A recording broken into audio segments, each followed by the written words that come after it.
Oh, hi people, Marino Ravenberg here. I'm gonna get myself something to eat, which is totally unrelated to the video, as you can tell or see, or better said read from the header title, or from the header slash title.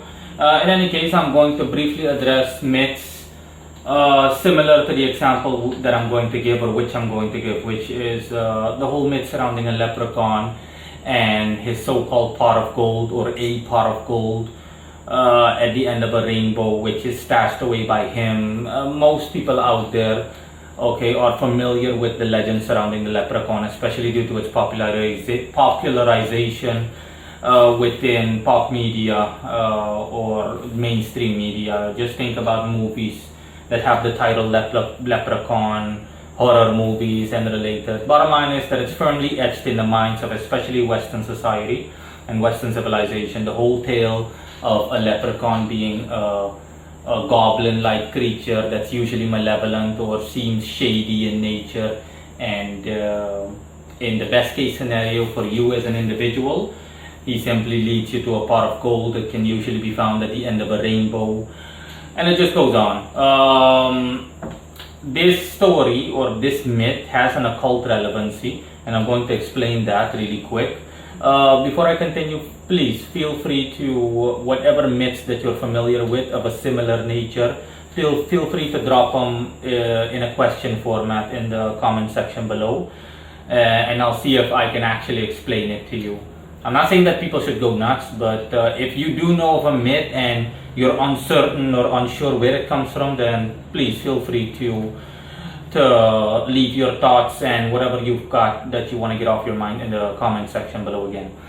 In any case, yeah, the whole myth surrounding a leprechaun, and keep in mind, I can't say this for absolute, I'm not saying I'm absolutely 100% certain, but I'm at the very least 90% certain that this is the case.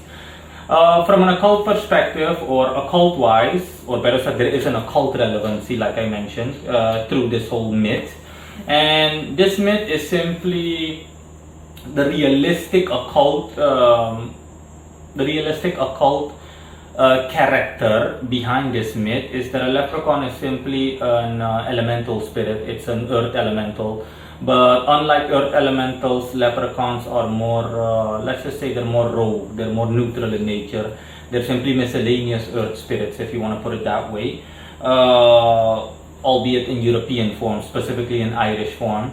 Again, bear in mind, I'm not certain, 100% certain, because I didn't do any digging or looked everything up online. So in relation to the myth of a leprechaun being from Ireland, I know just as much as the majority of people watching this, the majority of the people watching this. In any case, a leprechaun is in essence an earth elemental, but earth elementals are pure and holy spirits, and leprechauns are the exact opposite in general. They're very shady and have a malevolent, criminal-like look about them, as well as similar tendencies. And the thing is that a leprechaun isn't an earth elemental specifically. It's a terrestrial spirit that's simply miscellaneous in nature and leans, generally speaking, okay, not saying that there aren't any good leprechauns out there, but let's just say the best among them are, leprechauns do exist, but even the best among them are more neutral, whereas the majority of them are more malevolent and shady, in keeping with what the image that we have in our mind when we discuss a leprechaun. That's what they're really like. They're simply miscellaneous earth spirits. There is no such thing as an infernal earth spirit specifically. You've got miscellaneous earth spirits, so basically it's simply an earth spirit that's Sitra Ara. Okay, Sitra Ara simply means the other side, so the side that is opposite holiness. But that in this context does not refer to hellishness or infernalness, if you will. It simply refers to the fact that it's more of the earth elemental is more of a neutral kind of guy, and he is more or less the opposite of a gnome, as in the helpful, friendly forest gnomes that we all know, kind of like the seven dwarfs, but in more of a positive context, similar to the ones that you come across, the versions that you come across in children's books.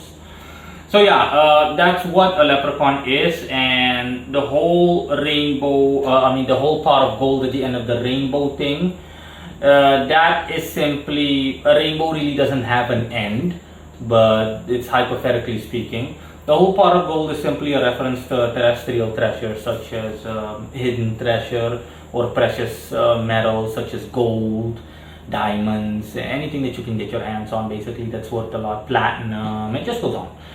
All of it in raw form, of course, that a leprechaun, being who he is in terms of his terrestrial alignment, can guide you to, of course, as a bargain in exchange for obviously you giving him something he wants, but it usually won't be good. Sandalphon says it can range from even as gruesome as child sacrifice, but usually it's sacrificing small animals and simply messing around with people, as in pitting them against one another or against each other, and it just goes on.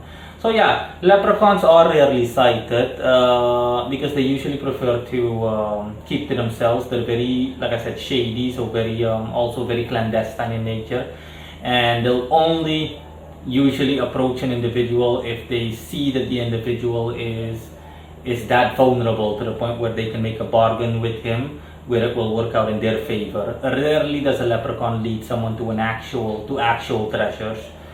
So it's kind of like an amalgamation. I don't know if I'm using the correct phrase for it, but in any case, that's the so-called true occult story, or those are the occult facts behind the whole myth surrounding the leprechaun and his pot of gold.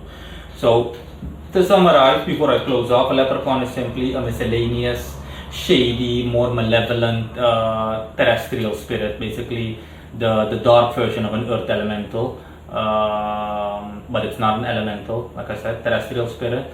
And the whole rainbow, pot of gold at the end of the rainbow, is simply him leading you to treasures, or the likes of which I mentioned, precious metals, minerals, you name it, anything that will make you near instantly rich, by simply bargaining and trading with you, as in you give me what I want and I give you what you want. But it rarely works out well for the individual, like I mentioned again. You can compare a leprechaun basically to the terrestrial spirit version of a loan shark.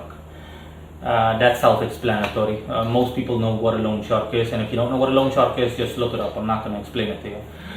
So yeah, that's it. Nothing else to say. I'll hear it if you've got any other questions. Ciao, bye.